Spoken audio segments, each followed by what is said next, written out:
Eh, Podemos dar inicio, Gabriel, bueno, Luis Gabriel, Marjorie, para empezar con las presentaciones. Entonces, te cedo la palabra, Gabriel Vázquez.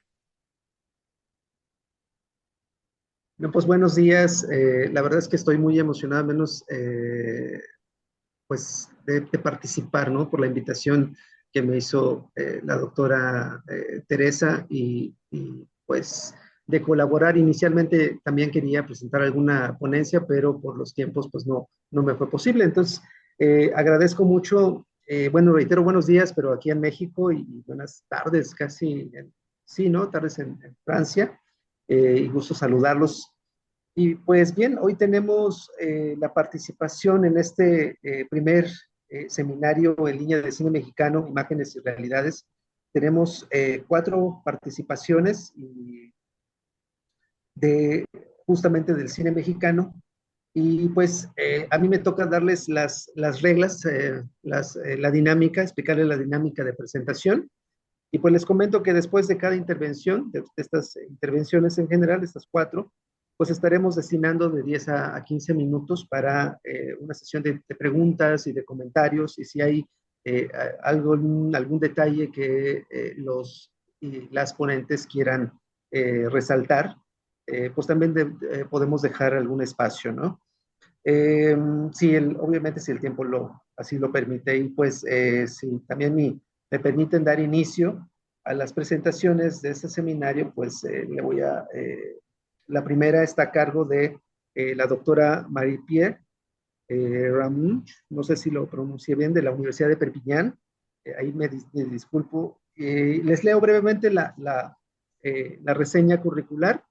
Ella es doctora en literatura mexicana bajo la dirección de Annick Aligre. Cursó sus estudios de licenciatura y maestría en la Universidad de Pau, Francia. Es profesora titular del Departamento de Estudios Hispánicos de la Universidad de Perpiñán, miembro del laboratorio del CRESEM. Su campo de investigación es el cine en lengua española desde un enfoque ecocrítico, lo cual para mí es sumamente interesante. Esto es la manera en cómo las artes audiovisuales son capaces de influenciar nuestros imaginarios y nuestras relaciones con el medio ambiente. Coorganizó el último simposio de la Asociación Europea de Ecocrítica en junio de 2024. Pertenece a la red See More Blue, sobre las humanidades azules, y el grupo de interés científico de PECARE sobre las teorías y prácticas del CARE. Sí. La doctora Marie-Pierre nos presenta la ponencia titulada Paisaje sensible en Alamar, de Pedro González Rubio. Adelante, doctora, y mucho gusto. Hola, buenos días aquí en México y buenas tardes aquí entonces en Francia y España. Yo os hablo de cerca de Barcelona actualmente. Entonces, bueno, primero, pues muchas gracias por esta invitación. Muchas gracias a la doctora Teresa, a la doctora Marjorie, por organizar entonces este primer seminario en el que estoy muy contenta de poder participar. Y entonces hoy os voy a hablar de esa película mexicana, A la Mar, del director Pedro González Rubio, que salió en el 2009, que a lo mejor algunos de ustedes, vosotros, conocéis. Una película que cuenta una bonita historia, la de un padre que lleva a su hijo a vivir con él y su abuelo pescador durante una temporada en la barrera de coral de Banco Chinchorro, en Quintana Roo, península de Yucatán. Y una película también que tiene una bonita historia porque se hizo con muy pocos medios y aún así ha tenido un recorrido internacional muy importante.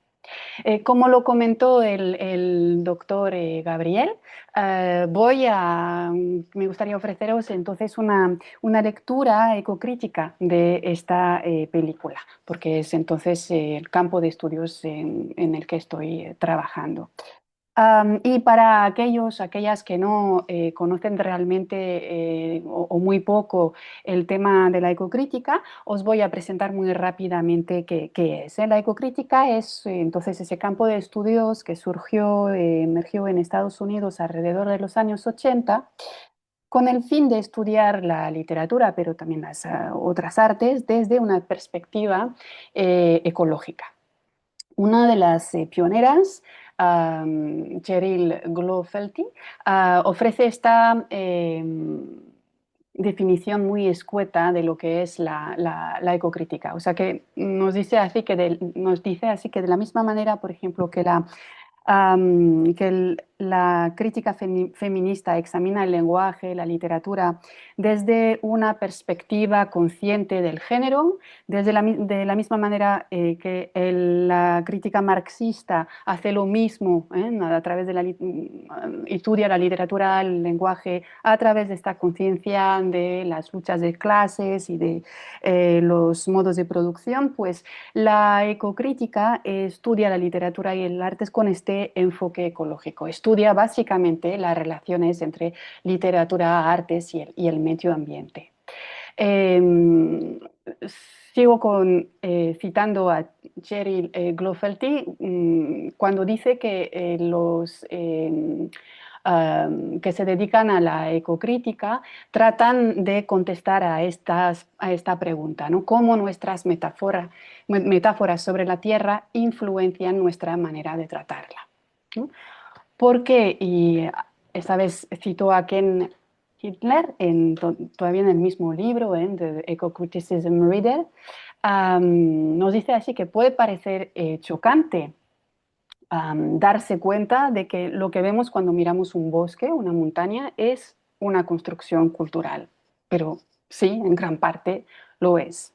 Y si tuviera que presentar dos pruebas, por ejemplo, os mostraría pues, este famoso cuadro de Caspar David Friedrich y las influencias que todavía puede tener en la gente en Instagram, por ejemplo, como vemos como este cuadro y seguramente antes de el otro, pero sigue influenciando nuestra manera de representarnos frente a un paisaje. Otra cita que os voy a presentar es la de Alfonso Alfaro, que nos habla de la importancia de los pintores y fotógrafos viajeros del siglo XIX, siglo XX en México. Y dice así: fueron necesarios los ojos extranjeros, fueron necesarios Humboldt o Rujan Das y los fotógrafos itinerantes para que los artistas mexicanos descubrieran el paisaje de la náhuac y aprendieran a ver sus sierras, sus barrancas, sus lagos, sus acequias. Los pintores viajeros enseñaron en suma a la propia América a verse a sí misma. Bien, esta cita subleva bastantes problemas, bueno, para mí, bastantes problemas decoloniales, ¿no? Porque pues, supone, pues, descarta, desestima cualquier otra posibilidad de percibir la naturaleza, como por ejemplo la de los pueblos originarios, que tienen una manera totalmente distinta de imaginarse, de representarse, de relacionarse con esta naturaleza. Entonces, según esta prueba, según esta cita, entonces nos dice que hubo que esperar los ojos europeos para ver la naturaleza mexicana. Pero me gustaría matizar, modificar un poco lo que dice, añadiendo que a lo mejor hubo que esperarlos para precisamente no verla o para verla mal. Es decir, verla de la misma manera que Occidente, de manera mayoritaria, considera la naturaleza desde hace siglos, o sea, como puros recursos al servicio del desarrollo económico, con esa lógica de ecocidio que nos ha llevado a la grave crisis medioambiental en la que estamos sumidos. Bueno, parece que me estoy alejando con pasión del tema, pero no tanto, porque si el arte es capaz de si consideramos y reconocemos que el arte es capaz de influenciar nuestra manera de representarnos y de relacionarnos con nuestro entorno natural, entonces películas como A la mar son películas importantes. Entonces hablaré de este primer punto, A la mar, una película ecosensible. A ver, ¿qué nos cuenta esa película?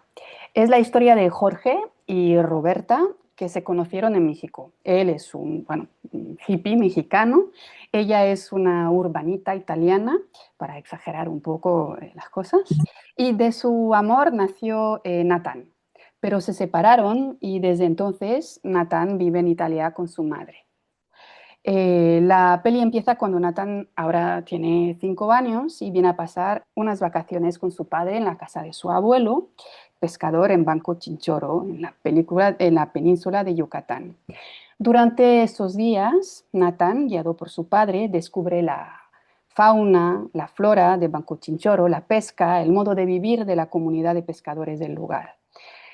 Bueno, es una mezcla de documental y ficción, volveremos rápidamente sobre ello más adelante, pero ahora lo que me interesa sobre todo es subrayar que, se puede deducir de esta breve sinopsis, a la mar no nos proporciona un mensaje ecologista claro y clásico, ¿no? En ningún momento eh, tenemos una denuncia de los efectos devastadores del cambio climático, de la contaminación, de la extinción de la biodiversidad en Banco Chinchorro, ¿no? Es lo único que se puede asemejar a un mensaje ecologista aparece al final de la película en un título que nos indica que Banco Chinchorro es el arrecife coralino más rico de México y el segundo más grande del planeta, después de Australia, ¿no?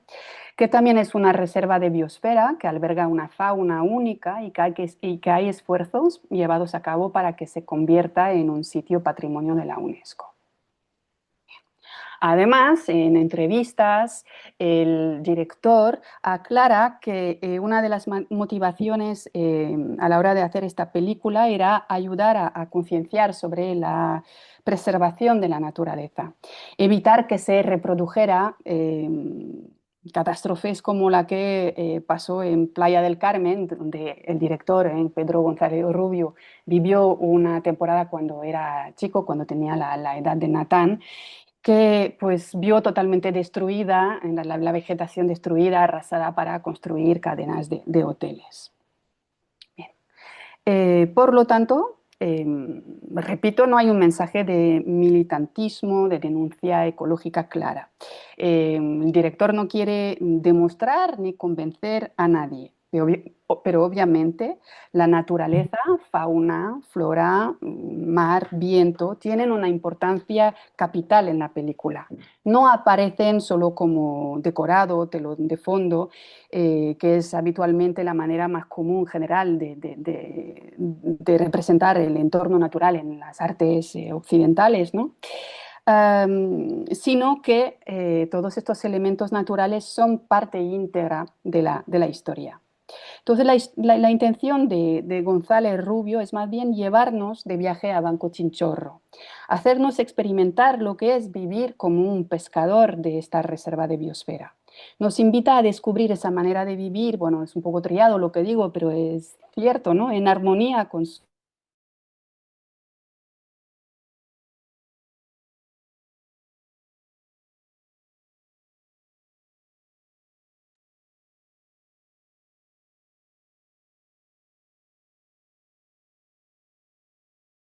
Tusile, ¿no? Una alabanza de la vida sencilla, desprendida, no del campo esta vez, sino del mar, ¿no? Frente a la vida de la ciudad y de los negocios. Nos ofrece así, por espacio de esta película, un paréntesis de armonía, serenidad, felicidad y de amor por la naturaleza. En ese sentido, me gustaría entonces decir que A la mar no es una película ecologista, sino una película ecosensible. Un término que, según la historia del arte Estelle Zung, define a obras capaces de entrelazar relaciones nuevas con lo vivo, o sea, el mundo vivo, de enriquecer en emociones, símbolos, saberes, imaginarios, nuestra gama de sensibilidad al mundo vivo. Me gustaría desarrollar estas ideas estudiando entonces este paisaje sensible que nos ofrece la película de Banco Chinchorro. Es sensible en las dos acepciones del término, o sea, tanto a nivel de las emociones como a nivel de los sentidos. Empezaré por estudiar cómo está representado Banco Chinchorro Luego, cómo está representada la manera de vivir de esos pescadores en Banco Chinchorro, para centrarme finalmente en la dimensión sensorial de la película. Entonces, empiezo con la representación de Banco Chinchorro. Banco Chinchorro primero aparece como un lugar lejos de los ruidos del mundo, o sea, al final del mundo, o el fin del mundo, más bien. La película es un poco un viaje iniciático para Nathan, ¿no? Empieza, de hecho, como una especie de road movie. El padre, Jorge, viene a buscar a su hijo para llevarlo a Banco Chinchorro. Es un viaje largo hasta el fin del mundo, un viaje hacia también lo esencial, es lo que veremos. Bueno, los primeros planos, hasta más o menos el principio de la película, vemos como Nathan se despierta en su habitación de niño normal, con todo el confort, los juguetes habituales de un niño. Se ducha, se viste, desayuna y su viaje empieza. Primero en autobús y vamos a tener entonces los largos planos silenciosos con los típicos traveling, ¿no? que desfilan el paisaje para mostrarnos que es un viaje largo. Luego, después del autobús, recorren padre e hijo un largo camino arenoso, Nathan está cansado, Jorge lo lleva en brazos, hasta llegar al mar, o más bien a la mar, ¿no? Es una etapa importante, es un plano fijo, largo, en el que se oye por primera vez el ruido que nos va a acompañar a lo largo de la película, que es el ruido del oleaje, del agua, y la composición de la fotografía con estas líneas de fuga de las barcas que rodean a los personajes. Nos muestra que pues, el horizonte es el rumbo, el mar es el rumbo, ¿vale? Se trata de hacerse a la mar, que es entonces un poco el juego de palabra, uno de los juegos de palabra con este título, que es una palabra inventada. Bueno, en esta fotografía también no deja de ser un poco incongruente y hasta Zoom réunion, minimiser, cómico. change screen, réunion, écran de Marie-Pierre, sécurité des affiché, enregistrement, affiche, review, page suivante, Bueno, annoté, couper mon audio, son menu audio, no couper sé si, Yao, parece que estás, si puedes cortar el micrófono, gracias. Bien, entonces, estaba diciendo sí que es hasta un poco divertido ver esta maleta de equipaje de mano, ¿no? Parece que están como esperando un avión en medio de la nada. Bien, entonces no han llegado todavía, les espera otro viaje también largo, esta vez en barco, y igual aquí vamos a tener pues estos planos largos de traveling, sobre el viaje en barco.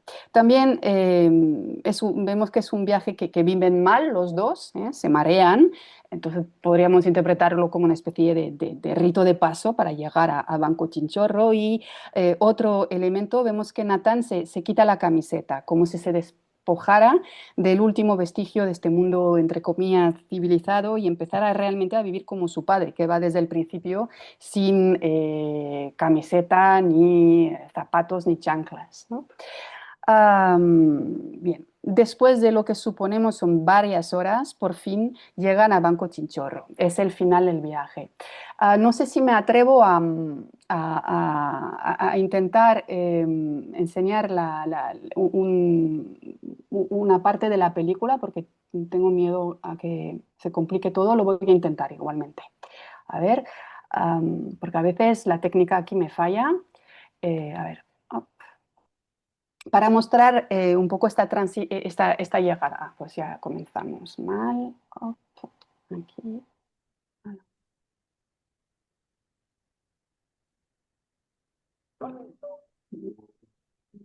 Dan Nathan quiere decir que le dice el amigo. Aquí. Esto. Perdonad. Área voy.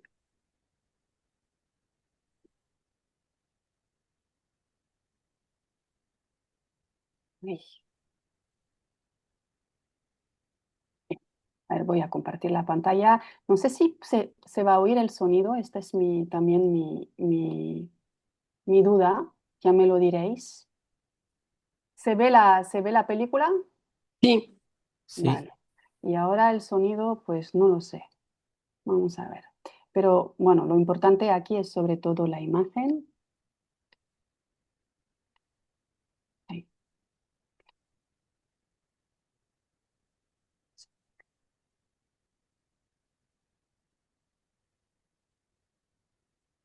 No.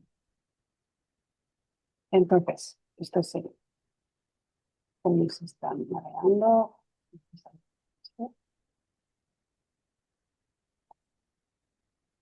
Bueno, así podéis apreciar también el ritmo lento de los planos, la tranquilidad que se desprende de estos planos. No sé si se oye. No, Marie-Pierre, No, ¿eh? el sonido no. El sonido. Bien, pues vamos a ver esta imagen. Ahí se separa el sonido del mar y se oye el ruido del viento y tenemos entonces este fundido encadenado que nos introduce este plano aéreo de Banco Chinchorro. Bien. Voy a volver ahora al PowerPoint. Y no sé si, creo que no os enseñaré los otros planos que son, que os quería mostrar que eran sonoros. Entonces, bueno, se ve una especie como, pues a través de este juego visual y sonoro, ¿no? Como nos deslumbra en algún momento para llegar a bueno, esta es la cámara, el plano entonces que nos deslumbra hacia el cielo para mostrarnos entonces esta visión aérea de Banco Chinchorro, como para mostrarnos que pasamos a otra dimensión, pues a otro mundo, que es el de Banco Chinchorro, perdón. Bien. Y bueno, este Beatus Sile que citaba anteriormente muchas veces bueno, se suele asociar, ¿no?, al locus amoenus, pero aquí nos muestra este locus amoenus muy peculiar, y perdón por la pedantería latina porque estoy abusando aquí de los términos latines. Entonces, sí, es un pequeño, es interesante destacar que González Rubio no quiere pintarnos realmente un paraíso tal y como el turismo nos vende la Riviera Maya, ¿no? Si volvemos a esta imagen de la llegada a la playa, bueno, primero vemos que había como toda esta vegetación muerta, porque por el paso reciente de un huracán. Vemos también que hay desechos, contaminación plástica a orillas del mar.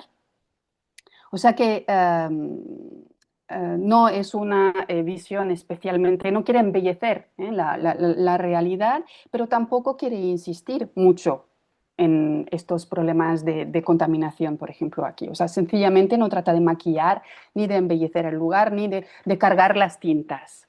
Hay obviamente a lo largo de la película un hermoso trabajo de fotografía, ¿no? Con algunos planos centrados en el paisaje, con la fauna, la flora.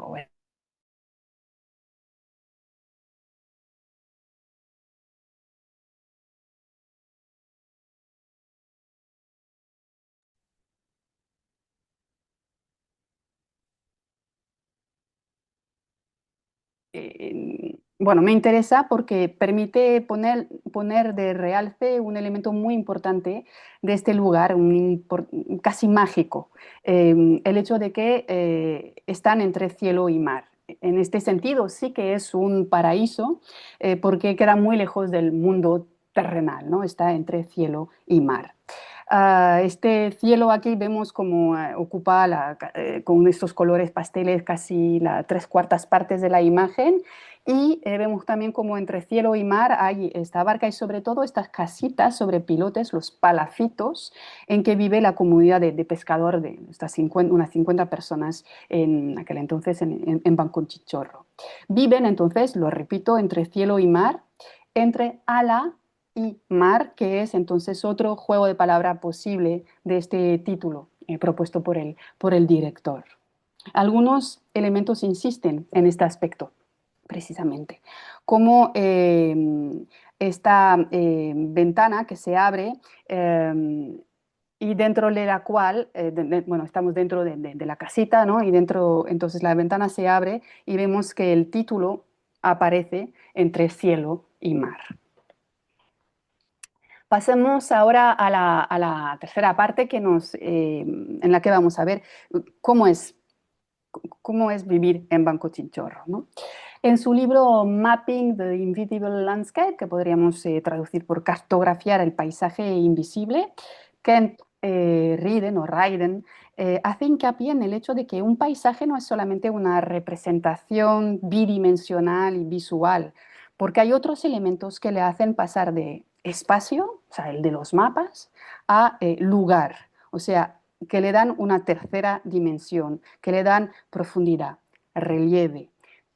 Entonces estos elementos son los paisajes sonoros, olfativos, o sea, los sentidos, y eso lo vamos a ver en la última parte, me adelanto un poco, pero también hay otra cosa que aquí me interesa, que es esta idea de paisaje, en esta idea de paisaje sensible, perdón, es la dimensión narrativa. Nos dice así, perdón, nuestro sentido del lugar tiene sus raíces en la narración. Una persona se siente a gusto en un lugar cuando éste evoca historias, y a la inversa, las historias pueden servir para crear lugares. Bien, entonces, vamos a ver qué es lo que nos cuenta de esta vida en este lugar, que crea también entonces este lugar. Pues es básicamente la idea de felicidad que sobresale, ¿no? Feliz aquel que vive como un pescador de Banco Chinchorro. En Alamar, entonces, la narración que construye este paisaje sensible es la del descubrimiento por Natán de la manera de vivir de un pescador en Banco Chinchorro. Otra vez aquí es un viaje hacia lo esencial. ¿Qué hacen? Pues pescan, comen, duermen y aman. Como lo había mencionado al principio, Alamar es una película entre documental y ficción. Bueno, para mí es un documental con unos toques de ficción. Y la parte documental es la más importante, porque seguimos el día a día de Natán, de su padre Jorge y de su abuelo Matraca, que en realidad no es el abuelo, por eso son toques de ficción. Entonces es una vida de pescador, hay muchas secuencias que se centran en la práctica de una pesca artesanal y por lo tanto sostenible, todas las etapas de la preparación de los anzuelos, la pesca en apnea, con un material rudimentario, una máscara, tuba, una lanza con una goma de plástico, goma elástica, perdón, y también otro tipo de pesca que es con un hilo al que atan diversos anzuelos. Vemos cómo escaman, preparan las langostas, etcétera, etcétera. Las venden luego a otro barco en que se miden la talla de las langostas para evitar pescar los juveniles, etcétera. Luego preparan la comida que comparten con los amigotes, las fragatas o el cocodrilo que está por ahí. Y se echan siestas, muchas siestas. Viven, vamos, al ritmo de la naturaleza, de la noche, del día, del tiempo también, porque cuando hay una tormenta, pues no se pesca, se lee, como lo podemos ver en esta fotografía de abajo. O sea que toman el tiempo de vivir y sobre todo el tiempo de amar. Y aquí viene el último juego de palabra con este título, es al amar, es tomar el tiempo de amar, es al amar. Ay, perdonad por los problemas técnicos, un segundo.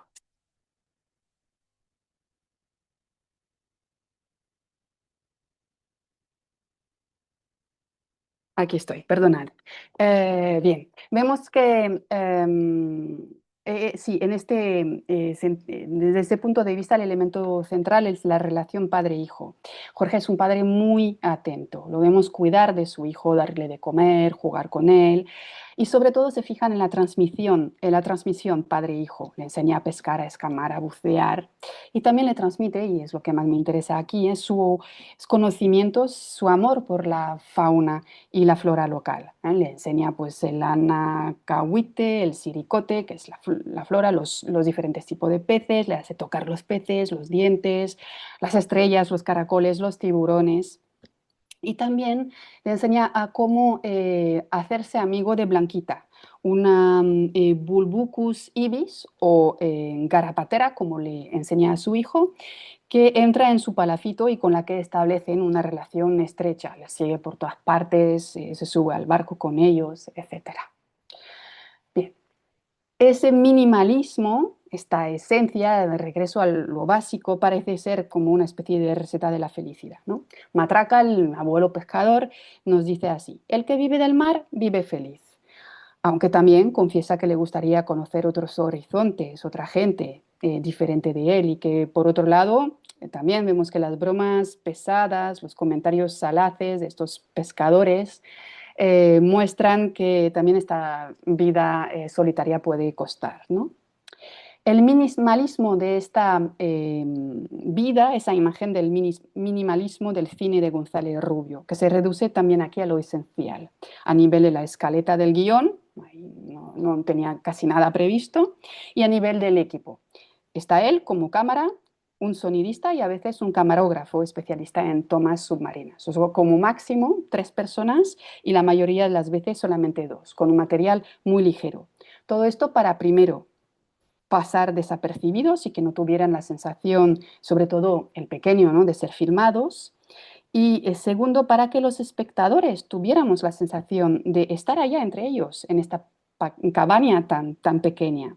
El plano de la ventana, esta ventana la construyen y los 3 juntos y preparan el marco. Y en algún momento vemos como se supone que Matraca está instalando el marco de la ventana sobre la pared, pero en realidad lo está poniendo delante de la cámara para significar que la cámara es esta ventana a la vida de Natán, Jorge y Matraca, que nos permite compartir su vida y aquí también, por espacio de esta película, y aquí también interviene entonces el aspecto sensorial, que concluiré este estudio sobre esta parte.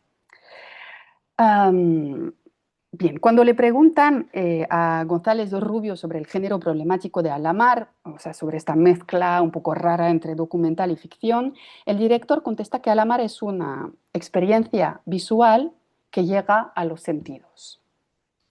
Este es efectivamente un aspecto fundamental en la película porque le da a esta película casi una dimensión terapéutica. Lo confiesa el director. Para él fue una película terapéutica para reconciliarse con su pasado. El pasado de una niñez, también con el divorcio de sus padres, más o menos a la edad que tiene Nathan. Y por eso aquí vamos a ver una separación sin melodrama, tranquila, sosegada, y también con su pasado de niño feliz cerca de Playa del Carmen, ¿no? y regresar un poco a esta naturaleza. Comparte esta sensación de alcanzar la paz, la serenidad con los espectadores a través de esta experiencia sensorial de la película, casi pues arte de terapia.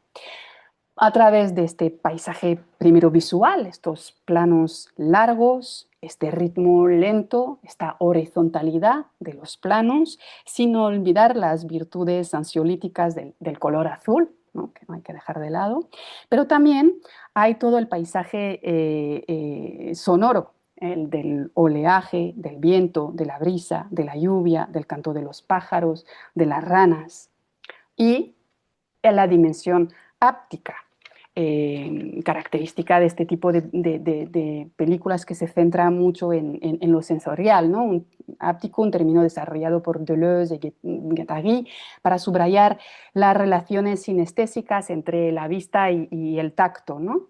Pero también en el marco cinematográfico hay diversos autores como Martin Beunier, Laura Marx, Vivian Sobstadt, que aplicaron este concepto al estudiar la manera como las diferentes técnicas cinematográficas, como los primeros planos sonoros visuales, los movimientos de cámara que acarician la textura, los efectos de superficie, pueden hacer del visionado, entonces, de una película una experiencia multisensorial al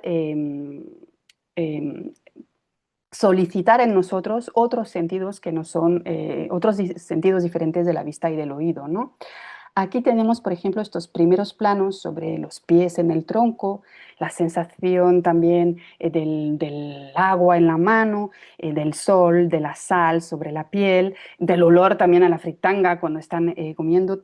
las neurociencias demostraron que las zonas de nuestro cerebro que se activan cuando experimentamos sensaciones también se activan cuando nos describen o cuando nos muestran estas sensaciones, de manera más atenuada, obviamente, pero también se activan. Y es un poco lo que ocurre entonces aquí, ¿no?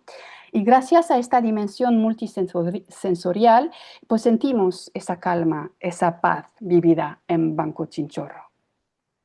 Pero también, y acabaré entonces con esto, esta dimensión multisensorial es también un ejemplo en esta película de la capacidad del cine para despertar o agudizar nuestros sentidos anquilosados por lo que el filósofo Baptiste Morisot llama la crisis de la sensibilidad. Nos explica en Manera de ser vivos que la gran mayoría de los seres humanos de ese planeta nos fuimos desconectando a nivel tanto ontológico como emocional y sensorial del resto de los seres vivos y de los otros elementos naturales de ese planeta. Pone, por ejemplo, un ejemplo, un caso, no, pues perdón, lo voy a decir después. Bueno, os voy a traducir la cita que no he tenido el tiempo de traducir. Por crisis de la sensibilidad entiendo un empobrecimiento de todo lo que podemos sentir, percibir, comprender y entrelazar como relaciones con el mundo vivo. Una reducción de la gama de afectos, de percepciones, de conceptos, de prácticas que nos relaciona con este mundo vivo. Tenemos una multitud de palabras, de tipos de relaciones, de tipo de relaciones afectivas para calificar las relaciones entre humanos, entre colectivos, entre instituciones, con los objetos técnicos, con las obras de arte, pero muchas menos para nuestras relaciones con el mundo vivo. Este empobrecimiento de la parte de sensibilidad hacia lo vivo, es decir, de las formas de atención y de las cualidades de disponibilidad